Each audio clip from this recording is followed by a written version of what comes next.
Antony, good to have you here. Let me start with this question. So, looking at your work, we can say that poetry is not dead, is it? That's a good start. I hope not. I hope my hope is that poetry isn't an elitist thing anymore. I want it to be for everyone. I think, poetry's everywhere every day, and I think people don't really realize that they're reading a poem or, music's poetry and there's poetry in everything. And I don't want it just to be for people who went to a good university. So, are you able to find poetry? Because you say it's in everything, in everyday items, for example. I think that's kind of most of what I do. In the songs. It's kind of finding beauty in the mundane, like finding beauty in everyday things, because it's there. I think so. You just got to sort of scratch behind the surface and you'll find it, I think. Poems to Dance To was a bold choice of the title, I'd say, but very accurate and on point. I would say it perfectly describes your music in general, not only that EP. I mean, I would struggle. I don't think I'd choose that title now. Really? Why not? Yeah, I really do. It's quite nice to look back on that, actually. I thought about this the other day and thought I wouldn't name something so, yeah, like you say, quite brave, quite confident almost. And yeah, I don't know if I'd be so self-referential, but I think it's because it's the first, it's one of the first projects, and it was kind of like it was my first project with a team, with a manager, and with it came out on a label in Manchester called Lab Records. So it felt like an introduction. It felt like that was the best way to describe it. I think I've always been trying to describe what it is, and I guess that is probably the best description. Yeah, you're very descriptive, but I'll get back to that later. So, taking into consideration your approach to poetry and trying to fit it into music and to show it to people, would you consider yourself to be a fighter for poetry's revival? Oh my God. Yes, because it's a strange one. I think I never liked poetry when I was at school. I didn't at all. And then I went on to be a teacher, and I didn't really. It is a hard thing to sort of tell people that they're going to enjoy. But I do think there is a poem for everybody, And I think for me, it's like a real cure. I think if I feel, for instance, yesterday, a very busy day, I'm just back from a US tour, and I had to like write down my to-do list by hand because I was so stressed. I didn't want to look at my phone anymore. And I went for a little walk, and I brought a poetry book with me, and I read a few poems that I had like the capacity to read. Yeah, and I just felt so present, and I felt sort of back, and I felt like I remembered what was important, and it wasn't, posting a thing on Instagram or sending an email. It was, looking at the harbour or remembering a good friend, you know? So you're working with poems, with trying to express yourself the old school style, right? I, A pen I, and a piece of paper and I trying to think get this so. out. Yeah, I think I do. I think so. I try to be like that. Most of my poems do, and the songs they do like start on my notes app on my phone. I'm not that romantic. I'm not walking around with a notebook in my back pocket. I wish. I honestly think that'd be very cool, but I'm not. It's on my phone, and I can move the words around there, and I can. It becomes a bit like a puzzle. It becomes a bit like a Sudoku puzzle or something like that for me. But yeah, I write every day. I was writing something this morning, and I only woke up an hour ago. And I was like, oh, I had this idea, and I was like, "Fuck, I need to get this down." Okay, I don't know if I can swear on the radio. Probably can't. We'll censor it. Ah, Don't worry. But try not to. okay. You said before that music and songs are poems, and people don't realize that. Are there any artists whose lyrics you think should be considered poems and you really appreciate as poems, but the mainstream doesn't really recognize that? Yeah, I was thinking about this. I thought about this a lot actually, and what is the difference between a poem and a song? I've obviously had to consider that a fair bit.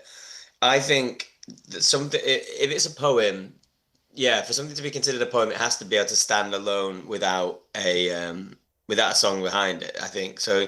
If you can read lyrics and it still works and it still does the same job without a tune, and all of the words aren't "oh baby," for instance, then it can be a poem. Um, I think there's people who are considered poets. The greats, Leonard Cohen, Nick Cave. Um, do you know what?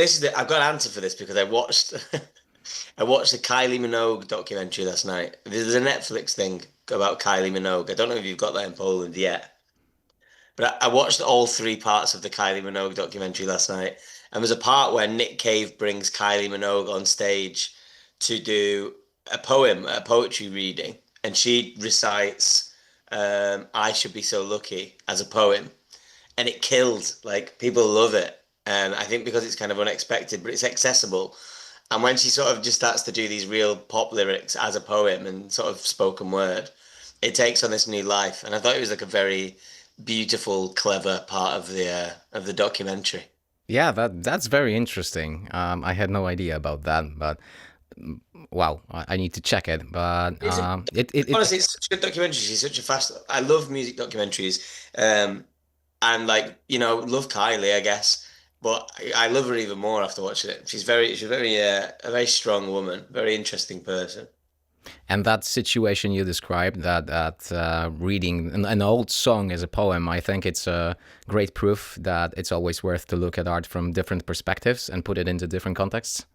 Yeah, how lovely that is. That's exactly what I believe. I completely agree. I think songs can change, over time. That's why certain songs have like a comeback, or a song, an old song ends up on a TV show or something and it has a new life. That's happened a fair few times recently, hasn't it? With like Kate Bush and Stranger Things and stuff like that. Yeah.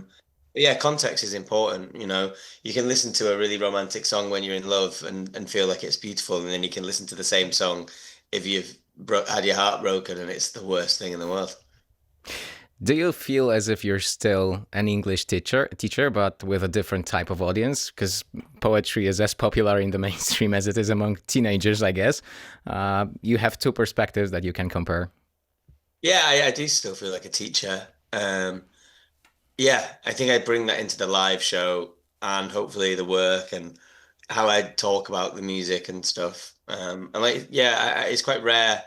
Well, I don't know anyone who's done it really, who used to be a teacher and is now at this point in their music career. I feel very lucky, and I feel like a bit of a responsibility actually to talk about, yeah, all of those things, teaching and music. Teaching's a very important profession. It's like, there's it's kind of like the fourth emergency service, being a teacher. You're there on the front line with a lot of kids in the morning, when, a lot of people are going through stuff, and I think poetry and music can be a huge balm and a cure for that, but also like just being an empathetic person is kind of what I try and bring into my music and my show. It's like understanding people's feelings and emotions and trying to sort of, I don't know, it sounds quite grandiose, translate them and give them a place to put them. Like, yeah. That's a deep thought, and I like how you put it with fourth emergency about teachers. So, do you think teachers should get the same hype and recognition that musicians get? Oh, more. More. Yeah, more. Anything. I've done both. They should get the same hype and recognition, of course. It's a very difficult job, and a lot of people rely on their teachers. And I'm very lucky now that I get to do this job, and I still, every week I'll have contact. Someone will email me or something that I used to teach, or they'll find my music or whatever, and they're still figuring it out. There's a lot of old students who don't know that I'm doing this anymore, and they're kind of like, I hope they can see that, yeah, you can sort of do anything you want, really. I think, yeah, it must be strange for them to see their old English teacher play Glastonbury or whatever, but that's what's happened. Have you ever met Theo Hutchcraft from Hertz? He used to be No, a but I teacher. love. Fun trivia. He was a teacher in a school like 40, 50 kilometers from Poland during a summer camp one year I didn't know before they that. became famous. I didn't know that. A lot of people do the sort of teaching abroad, don't they? Like teaching English as a second language and stuff. But I didn't know that, and I do love Hertz. They're a great band. Maybe yeah, maybe we'd have a lot in common. Maybe we should go for a Guinness, maybe. Oh, well, maybe you should, teach a lesson together. Yeah, I'll collaborate even. Maybe there's an easier way of doing that, I think. Anthony, I think it seems pretty obvious, but maybe it's deceiving and it was something else. But I have to ask, what was the turning point that made you pursue your career in music and leave teaching behind? I think, the obvious thing to think is BBC Radio 6 Music Artists of the Year, but maybe there was something different. Yeah, I mean that came much later, really. It's funny, isn't it, when artists sort of like break through or whatever, and it always feels like yeah, it's new to the audience, I guess. It feels like it's just happened, and for me, like it was quite a quick change. I left teaching in 2020. I didn't leave. That's when I left mainstream teaching. So when I left teaching in a state school, but then I was teaching for 3 years at a college for kids with special educational needs, young adults, actually, really. And I was still doing that job when I was, announced as one of six music artists of the year. So I was doing both at the same time. It's hard to figure out when. I mean, the choice to pursue this as a thing, or actually not really to pursue it, to sort of to turn the poems into music and to start to try and make music was in lockdown. It was a pandemic project. A lot of people made sourdough bread, and I made poems to dance to, I guess. So you don't feel as if it was a huge leap that you've taken. It just sort of came naturally from what you It say. definitely did. Yeah, it definitely. It's both. Everything's both. Everything's always both. I talk about this a lot, the bothness of everything, but it is both. It was a huge leap, but it didn't feel like a huge leap for me. I think because the world had changed so much and I was stuck in the house, and that felt like a natural thing for me to do. It was the leap was leaving teaching entirely. So I left teaching in 2023 at Christmas because I didn't want to. I felt like it was unfair on the students. In the end, I was leaving work early to do gigs and getting picked up in the van and all sorts of ridiculous stuff. So I left in December 2023 without signing a record deal, so I had no money. And then I signed a record deal in February 2024. So it was that was when I was like, oh God, this is my job now, which is a huge change. Looks like it worked quite fine for you. You're in the middle of the tour. You've released your debut album. You're already working on new music. Yeah, I mean the second album's ready to go. Decoding Birdsong, and that'll be the first album. I think that's what's quite beautiful about this sort of thing. That album will be the first album a lot of people hear by me, and then they'll get to go back and hear the first one and those EPs. Yeah, it's really strange.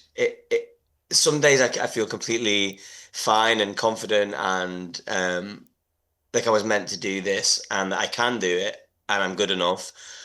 And then a lot of other days I just can feel like a complete, you know, I don't want to, yeah, I'm going to have to use the word imposter, but I think everyone feels like that to an extent. But, I've not been doing this my whole life, and I've done a lot of catching up and in terms of like meeting other artists and trying to feel like I belong in this current crop of kind of, alternative artists in the UK and beyond. And I get there some days, but other days I'm just kind of like, yeah, I feel like a teacher who's got lucky, I guess. So does it help you to put things into perspective and appreciate it more? I try and do that every Or is day. it more about being a bit scared and not feeling like you belong? There's definitely, creative like value in both of those things. They both are important. I think it's definitely important. I think all of the good stuff kind of lies sort of just outside your comfort zone. I think if you do feel that little bit of resistance against something, then it's probably something that's good, and something that's going to be, it's growth. I guess. You're not static. You're not in. Yeah, you're not comfortable. It's good to not be comfortable. Although, as again with the bothness, there are days where I do wish I felt, like I do on stage. Because on stage I feel kind of indestructible, really. For that hour, I feel like a pop star. I feel like I can do it, and then it's coming back home and all of that, and sort of wrapping your own life around it, which is a this guy's a different guy to the guy you see on stage, is what I'm saying, which All is right. for all artists, I think. That's interesting. But I think, yeah, there's some obvious but not very widely spoken truth to it that it's common among artists. There are many things that I would like to ask you about from this one short I speech know, I'm from you. sorry. So let's I'm, go, in order, because you referenced the thing that you didn't want to say in poster, but those kind of things popping up in your head, and your songs, your poems, very often touch upon those subjects of feeling inadequate, maybe, or maybe being a bit scared, anxious, thoughts going through your mind, trying to be chosen during yoga lessons. Is it easy for you to, so to say, put those things, to let them get out of you and release it into poems and share it with the public? I do find it easy at that part, and I don't know why. I don't find it frightening, to be honest. There's really, really honest lines and concepts in a lot of the songs on the album, and a lot of the stuff that I've already put out, and even more so on this second album. Believe it or not, the second album is much more personal, and drawn from sort of personal experiences, and it's kind of less hiding behind characters and yoga teachers and stuff, the second one. But I don't find that scary. I don't know why. I don't find that scary in real life. I don't find that scary in the pub. I don't find it difficult to tell people that I love them, or that I'm frightened, or that I'm sad. I'm an oversharer, and I've made a career out of it now, I think. What a beautiful way to put it. Yeah, I think we all need to think that way, just to make it a plus side of ours. Well, it's like we are not here long, and there is no time to waste. And God, just, I implore everybody just to do and to say at any point. I honestly think it's quite an intense way to live, but it's also like that's who I am, and that's where I, derive my meaning and personality. Being honest and being open, and living life full tilt, emotionally, is kind of the only way I know how, I think. I think it shows on stage, what you said before and what you said just now. And I've been thinking really, what makes you unique in this industry. And I think that being genuine on stage, and that extraordinary connection with the audience that you have, and the way you interact with people during your concerts. Yeah, I think people know that now as well. And when we played in Warsaw not long ago, and then everyone had brought these, like a sign, and it said "Welcome Home, Antec" on the signs. And that was right for the first song. And I thought, right, okay, they know how to get me here. And right from the beginning, then I was sort of, emotionally disarmed, and just felt very welcome and very overwhelmed, actually, to be in Poland. And I'm sure we'll get into that in a second. Poland and the Polish side of my identity.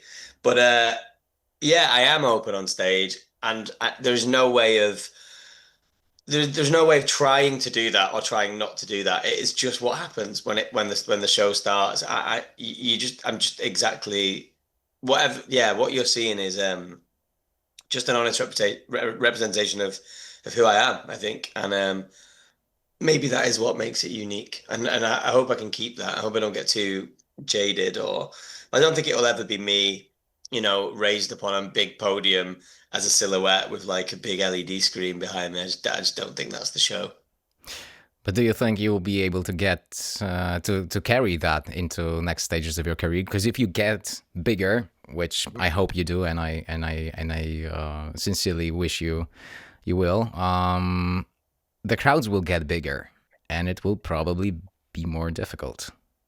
Yeah, I've had that thought a million times, and like when we've played to Yeah, there's different ways of doing it. I played to like 10,000 people in the UK. I did two shows, Ali Pali with Solomon, in January, and that was two nights, and that's different. It's not my show, and I was facilitating Solomon's show, really doing a song that we had together, and that was different. And then we've done huge festival crowds before, and I was so worried actually that it wouldn't translate, or that I would feel small on stage, or that I would have to, you do have to perform differently to that many people. It has to be more of a show, and there's got to be things to look at. The lights have to be different and things like that. But I'll never rehearse what I say in between the songs, and I'll never.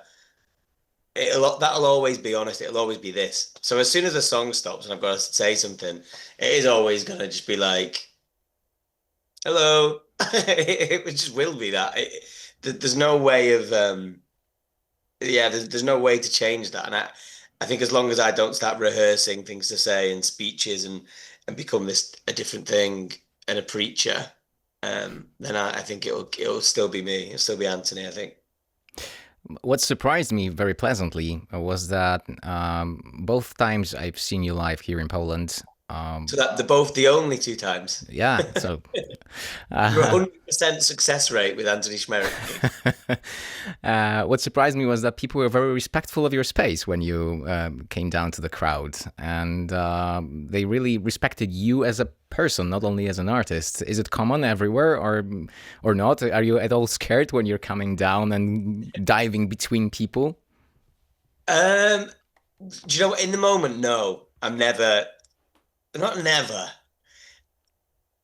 It's all in the moment. It's all sort of adrenaline, and like even those bits where I come into as I was just sort of saying about rehearsing things between the songs, you know, me coming into the crowd is at a different point at every gig. It's not something I rehearse. It's not like at this verse of this song I'll come into the crowd, or it's kind of it's different every show really. And it's some shows I don't do that. Most shows I do, and it is different everywhere you go. I think we let me say we just done America, and I'd sort of like jump into the crowd, and everyone would just sort of like run away. They didn't want to be anywhere near me, which is a level of respect, but also a level of sort of don't bring the show to us. The show's up there. I don't want to be in the show. I want the show to be on the stage, and I don't want that. I want everyone to feel part of it. I don't want to feel like there's a sort of invisible film between the stage and the audience. I want everyone to be together doing that.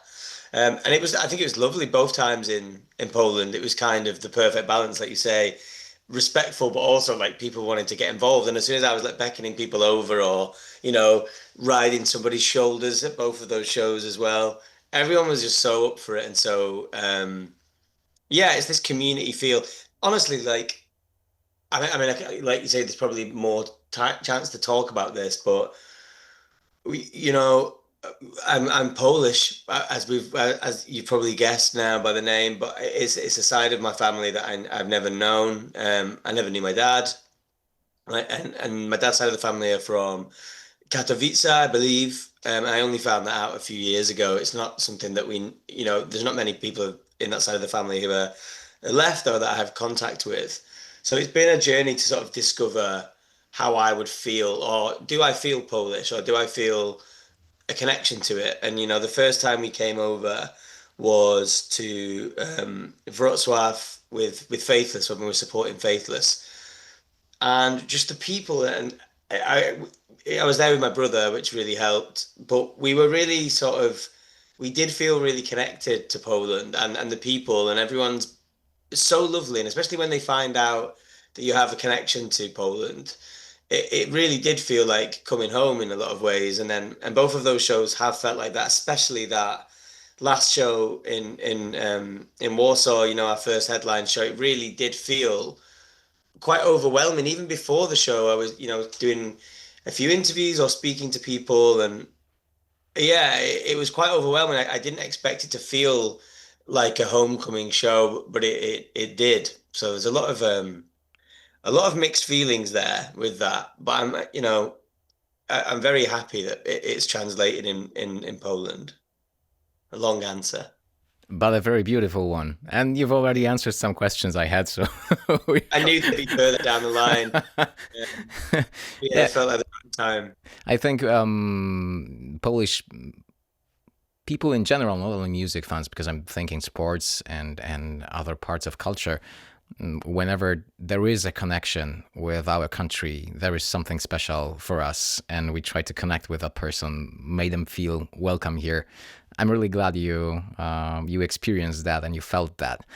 Something stood out for me in Warsaw, because many artists ask, "How are you doing?" "Oh, woo!"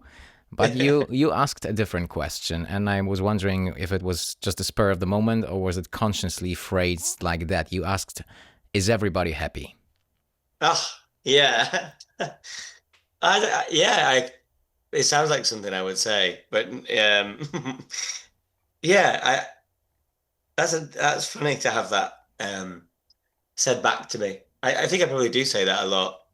That's what yeah, that's what the shows. That's what I'm trying to make the shows. I want everyone to feel safe. I think. I want everyone to feel safe, and I kind of want everyone to feel like I do on stage. I think that's kind of what I'm trying to do. I think that honesty on the stage and me feeling safe up there for an hour and feeling like that's the best hour of my day, and I kind of want everybody to feel that. And I think also the answer to that question is probably maybe an hour ago, no, or in general, no, I'm having a tough time.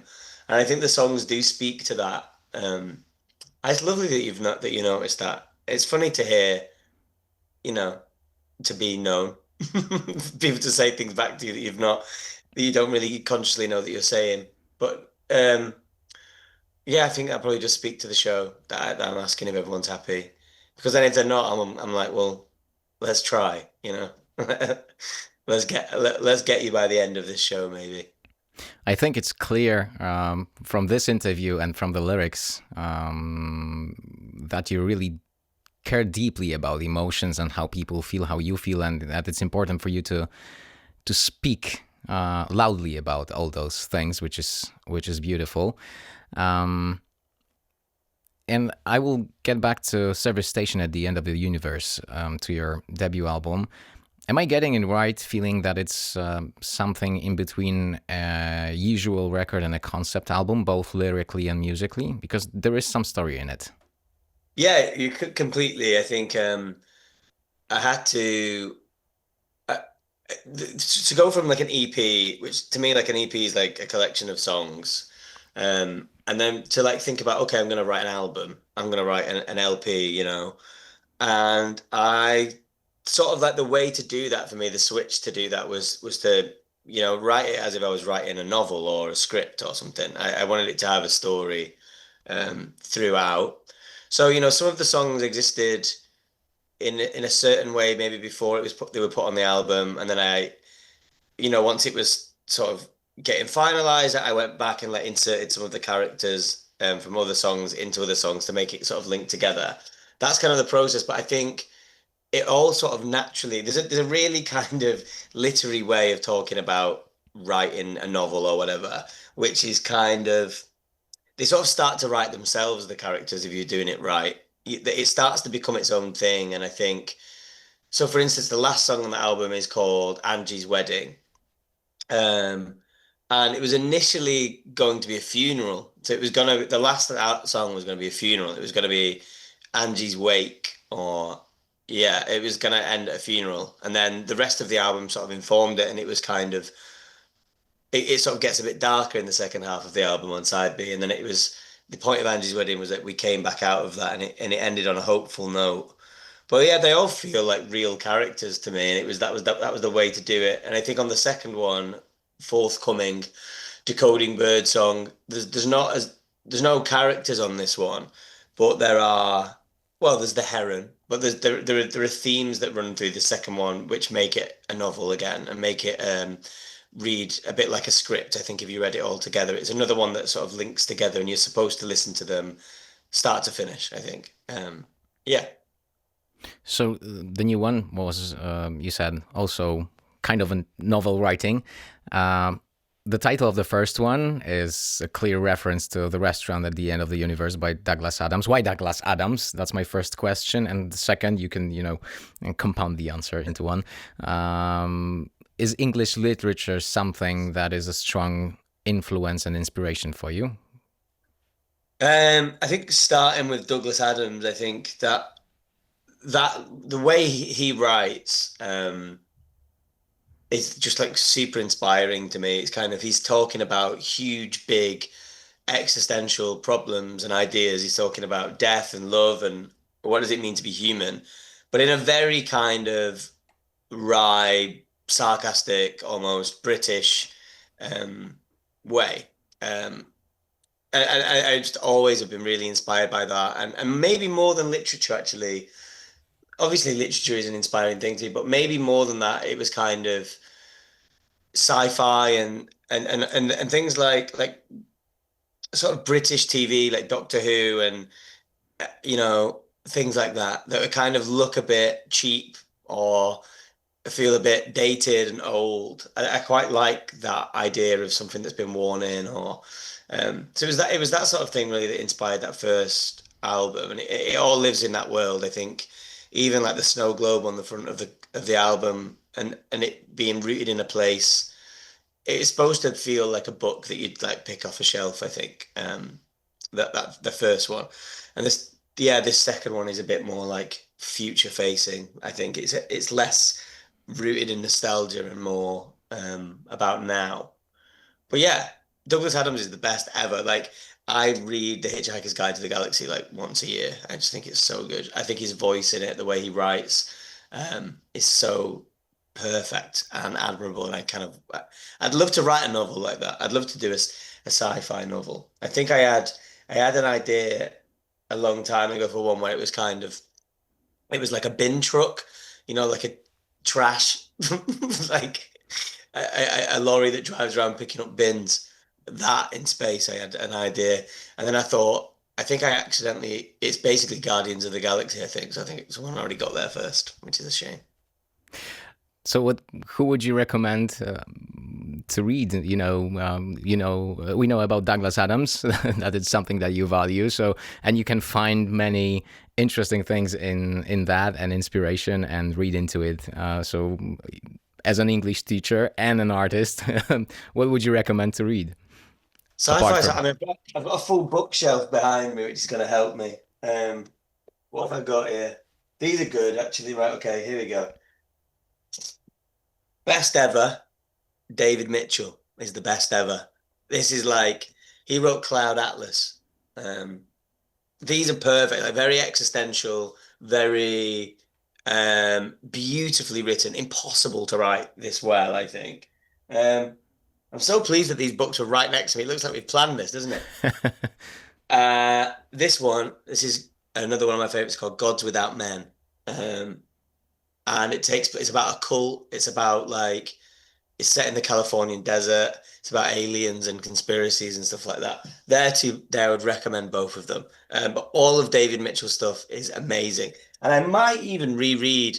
You might have inspired me because I forgot they were behind me. I might even reread a David Mitchell book in the next few days. Like, you might have cured my reading drought. Who knows? Maybe it will be an inspiration for the third album. Maybe it starts today. I love that idea. I want to be in the credits if it happens. Yeah, of course. You can be in the sleeve. Yeah. You were talking about things existential, and it clearly is a topic for you, because you described the new album as a record about choosing to believe in something, coincidence as a religion, making your own luck in the face of loneliness and doubt. It's asking the universe for signs and sometimes reading those signs wrong, falling in and out of love, herons and hotel rooms, and everything in between. Also, it rips. That's the description you put in social media. I love it. Do you think we are reading too much into different signs when we're asking for one? It's a good question, and that is the question on the album. That is the. But do you have answers, or will they come in August with an album? I think my answer really is that you can't read them wrong, because you can. God, this is so complicated. I think the act of trying to believe in signs, and the act of even looking at the world in a sort of semi-magical way, and trying to believe that these things are real. If you see a certain bird, that's a visitation from a lost love or somebody that you miss, or you know, if you hear a song playing in a car that drives past and it reminds you of something that you were supposed to be there at that time and things like that. I don't think that's a dangerous way to live. I think that's a beautiful way to live. And even if that's wrong, and even if that is misguided, I think that is the way I choose to exist. And I don't think that has served me wrong much. You know, maybe I've texted an ex-girlfriend at 2 in the morning because I thought of something. And maybe that's as wrong as it's gone. And that wasn't that bad the first time. So is it, judging by what you say, your way to find beauty in the ordinary, in every day? Just looking for those signs and interpreting them on your own, the way you want to interpret it? Yeah. Yes. I don't know another way to live. I think I find everything quite overwhelming. I find it quite overwhelming just, you know, being. I think a lot of people do. Not in a sad way, in a way where, you know, I just kind of wish there were answers. I just wish we knew why we were here and oh, what the point of doing this is. And I think that the thing I've chosen to believe is that, you know, making art and putting things out and helping people with art is the reason that I'm here, I think. So yeah, that's that. Yeah, that's it. Sounds quite grandiose. I just find it. It's just the way I make sense of everything, and I think if when things get too much or if things are difficult, then that's my way of thinking. Okay, well, there was a reason that you were here for this brief blip in time, and it was to help people, I guess. And that was the same with teaching, and that was the same with music, and that's kind of what I want to do. So what do you think future holds for you in I this mean, context? Do you think about the future, or try to stay in the present as much as possible? no, all of my lyrics are about staying in the present moment and living in the moment, and I'm such a hypocrite and just don't do that ever. Um, I know all my songs are about that, and I wish I believed in that. And I do believe in it, and I try and do it, but I don't. I think I'm trying to teach myself there with the songs. Um, I'm always thinking about the future, maybe too much. I very rarely think about the past. I think about the future a lot. I think about where I'm going to be in a few years. I think about what I'm going to remember. I think about who are going to be the people that I take with me into that part. I mean, what do I hope for the future? I think I would love to keep doing this as a career, and I would love to keep making music and making art and in different forms. But you know, I would love.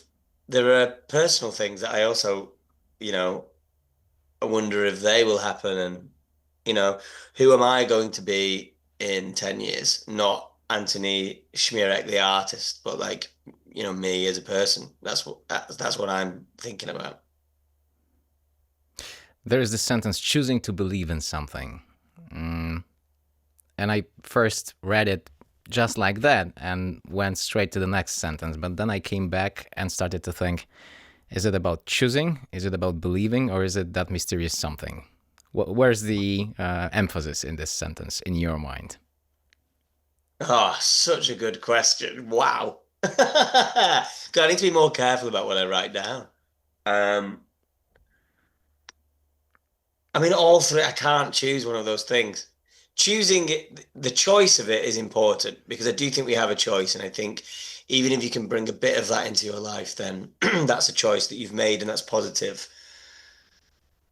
There's something is the interesting part there, isn't it, in that sentence, I think. What is it that we believe? What is it we choose to believe in? Is it, you know, is it possible to like be hopeful amongst everything that's going on in the world at the minute, you know, politically and having, you know, our personality, it says in The Heron, our personalities have been sold back to us. You know, everything is buy, and everything's an advert, and everything is, you know, I depend on things like Instagram for like my life and my job, and then that changes every few days, and nobody sees what anyone's posting anymore. Everyone's getting 10 adverts a day, and everything's chaos and everything's too much. And I think before we even get started on war and politics and AI, So what do you choose to believe in? What is the something? If it because it can't be that. It should not be that. It can't be buying things. It can't be politicians, and it can't be the phone and the internet. You have to try and believe in something else. And I think for now, I've chosen to believe in some sort of cosmic order and destiny in some sort of way. And I don't know if that's misguided. Maybe it is, but I need. I've made a choice, and I'm going to try and believe that everything's going to be all right. I think, or I'll go mad. I think that's a great way to, approach life. So you said that there is a lot going on, and of course it is, and that you're overwhelmed. You're thinking constantly. You're a very productive artist, but so what do you do in the face of those circumstances to wind down a bit? Oh well. Because I imagine music is some sort of way of maybe escapism, and also a cathartic tool, but I'm sure it can't only be music. It can't be because music becomes or has become everything. And unfortunately, that has also been, if you let that get consumed by capitalism as well, there are, record labels that I owe a lot of money to. And there are things that need to be done, to pay the bills and all that horrible stuff that shouldn't be anywhere near music. So I try and keep that at bay and all those thoughts at bay. I write every day, but that is, that's a certain part of my life that is, yeah, and it can't just be music. You're right.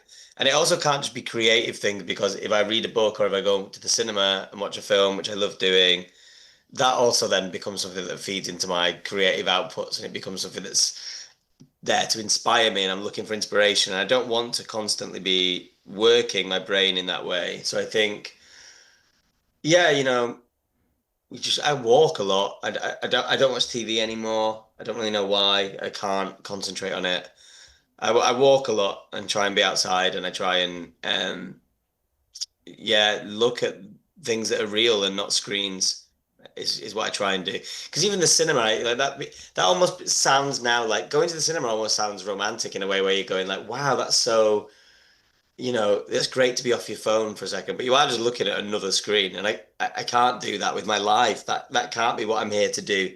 So I'll go and look at the water, or I've got this an app called Merlin Bird app, and it identifies bird song for you. So if you hear a bird, you press it and it tells you what bird it is. I've been doing that. So hence the title. Hence the title. Exactly, hence the title, Decoding Birdsong. And that title is, widely sort of like, it's the meaning of that is, trying to decipher meaning from chaos. Even before you get to birds, it's kind of, trying to decode meaning from everything that's happening. What's the point? It's an existential title really again. But the birdsong thing is more like, yeah, I just think it's so like we'll never know what they're trying to tell us or what they're saying to each other, really. And I think that's kind of a beautiful, non-answer to the universe and chaos. There's a line on one of the songs actually on the title track, Decoding Birdsong on the album, which is, yeah, I often wonder what they were trying to tell me. And that's about the birds, but that's also about a person. You talking about chaos reminded me of something you said in a different interview, that some people choose to live in ignorance and they don't really want answers. And is it wrong, in your opinion? Because there is this English saying that really doesn't function in Poland, that ignorance is bliss. So strange that you've said that. Here So we go. where do you position yourself in relation to ignorance? Is it always wrong to, don't want answers and just trying to? I mean, I wrote down yesterday at 3:23 in the morning, I wrote down the phrase willful ignorance is what I wrote down. It's so strange that you said that. Signs from universe? Exactly. Exactly. Coincidence is a religion once more. And I don't think it is bad to live like that, actually. I think everyone's choice is, I think, who am I to say how you should live? I think probably they would probably think that my way of living is, you know, irresponsible or leaves you open to getting hurt and disappointed, you know. I think it's probably a good thing to be ignorance is bliss. I think who am I to judge? You know, I can't live like that. I can't ignore the things that are going on in the world. I can't do this sort of stuff. But I understand that there's a lot going on. Some people have families to feed. Some people they've got to go and dig a hole. They've got to go and, they've got to go and do stuff. And it is overwhelming. And if that's people's way of coping with stuff, then who am I to judge? And I genuinely don't judge. I don't think my way of living is any better than anybody else's. And if you need to to be able to keep on, if you need to sort of shut that stuff out for a few months or however long, then, you know, you do you, that's fine to me, I think. Let's get back to the artistic side and creation side of the upcoming album. It will be released in August, quite quickly after the last one, and you're still touring. But what I noticed is that there will be a number of guests on this album this time. Yeah. It's a funny one that what's really I was talking about this the other day as well. I guess that it's such an obvious change on this second album, but because I've been writing it for a year, I kind of didn't realize that that was a thing that was so obviously different, you know. And it was like that was when it was reported in the press and stuff, a lot of the press was kind of like, these people are going to be on Antony Szmierek's second album. And I was kind of like, oh yeah, of course that's the thing to pick up from this. But for me, those people who are on the album are my friends. They're my close friends. They're people that I confide in and that I love. And that's why they're on there, really. It was just, I've said it a few times that it's an album about loneliness in many ways, but that doesn't mean specifically being on my own. It was, there's a lot of loneliness in this job where, you're playing to thousands of people, but it's just you up there. Or even when I'm with the band, like my role is different from the band's role. And there's a lot of feeling, I think, that I feel like I'm on my own a lot of the time. And I have to sort of shake myself out of that. And that was a sort of antidote to it on this second album. It was being collaborative and working with people that I really admired and really wanted to hear their version of things, or I'd sing a chorus and then thought, oh, it'd be better if Ella sung it, for instance. Or, my favorite song on the album is called Flight Simulator. And that was a collaboration between me and Max, my producer, and Imi Williams, who's Imogen and the Knife.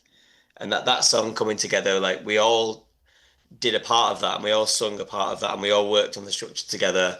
And I've never really done that. And it really feels like a special thing because I can kind of enjoy it because it's not just mine, I think. It's a lot of me, but it's also like I can hear Imogen in it and I can hear Max in it. And I think that makes it really beautiful to me. Yeah, it's a lovely thing to do. But was it easy to let other people,